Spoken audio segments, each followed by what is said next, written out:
পতিতাদেরকে স্বীকৃতি দেওয়া হয়, তাদেরকে যদি বলা হয় যে তারা শ্রমিক, তাদের কর্মের নাম দেওয়া হচ্ছে শ্রমিক, তাহলে এদেশে আর পারিবারিক বন্ধন থাকে?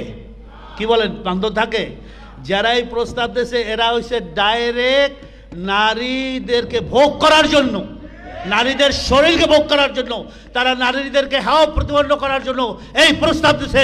তাদেরকে এই জনসম্মুখে বিচার করতে হবে, কোনো মাপ নাই যারা করেছে।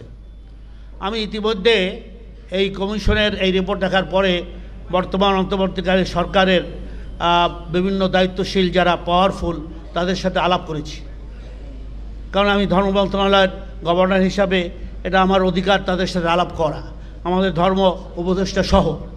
ওখানে তারা বুঝতেই পারে না যে এই রিপোর্টটা এইভাবে দেওয়া হয়েছে। আমাকে বলতেছে, তো একজন নাম বলবো না, যে তারা এটাকে সম্পূর্ণ যাতে বাতিল হয় সেই ব্যবস্থা তাদেরকে আমরা বলছি করতেই হবে।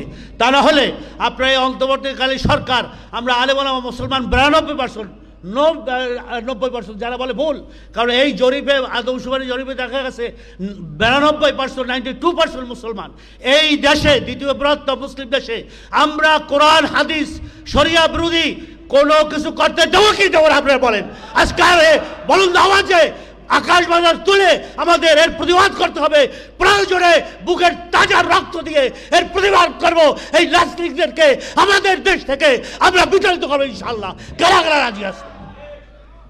এই নাস্তিকরা তাদের এই সংস্কৃতি, আমাদের সেই পশ্চিমাদের সংস্কৃতি আমাদের দেশে তারা কি করতে চায়, বাস্তবায়ন করতে চায়। আমাদের মা বোনদেরকে তারা কি বানাইতে চায়, সেই পারিবারিক বন্ধনবিহীন তারা যেন যৌন সম্পর্ক করতে পারে, এটা একেবারে প্রকাশ্য করে দিতে চায়। যেভাবে ইউরোপ আমেরিকায় করতেছে সেইভাবে ওরা চায়, এটা আমরা করতে দেব না। পয়েন্টগুলো আসতেছে। আমরা আরেকটা পয়েন্ট শুধু বলি, আমি শেষ করে দেব। যেমন আপনার সন্তান নাই, আপনার সন্তান হয় নাই, এখন আপনি দত্তক নিয়েছেন, সেই দত্তক ছেলে আপনার সন্তান যা পাবে ঠিক সেইভাবে মিরাস ওয়ারিস পাবে। দেখেন কত বড় সাংঘর্ষিক কোরআনের সাথে। আবার বলছে যে সম অধিকার। আমার আব্বাজান ফজলুল করিম রহমতুল্লাহ আলাইহি চরমনের মাজারে শুয়ে আছে, তিনি বলছেন নারী পুরুষের কীভাবে সম অধিকার হবে? প্রশ্নই আসে না।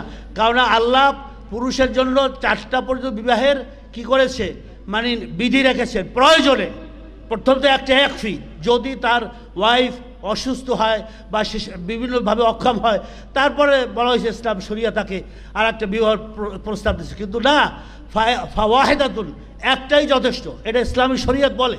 তারপরে প্রয়োজনে এক, দ্বিতীয়, তৃতীয়। কিন্তু মহিলারা যদি বিবাহ করে, তারা যদি 4টা বিবাহ করে, তাহলে 4 স্বামী যদি থাকে, ওই 4 স্বামীর তার গর্ভে যে সন্তান আসবে কোন স্বামীর, সেই মহিলা বলতে পারবে?